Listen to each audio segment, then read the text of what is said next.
Hey guys, in this video I'll show you how to fix the action required BIOS firmware update required enables secure boot error in Call of Duty Black Ops 7. Let's get straight into it.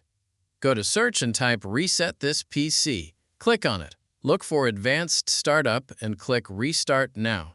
Click restart now again to confirm. Wait a moment. Your PC will load into the Windows recovery environment. Once the recovery menu opens, click troubleshoot. Click Advanced Options. Select UEFI Firmware Settings. If you don't see it, click See More Recovery Options. Then select UEFI Firmware Settings. Click Restart to enter your BIOS.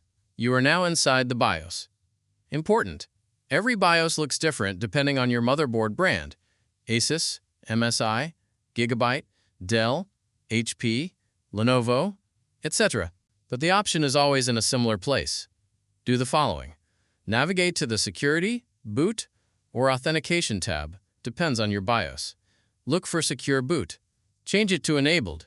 If Secure Boot is grayed out, you may need to set Boot Mode to UEFI instead of Legacy, or enable TPM, FTPM. Select Save and Exit, or press the keys shown on your BIOS screen, often F10. Once Secure Boot is enabled, the action required message in Black Ops 7 should be gone. And that's it! You should now be able to launch the game without the secure boot error.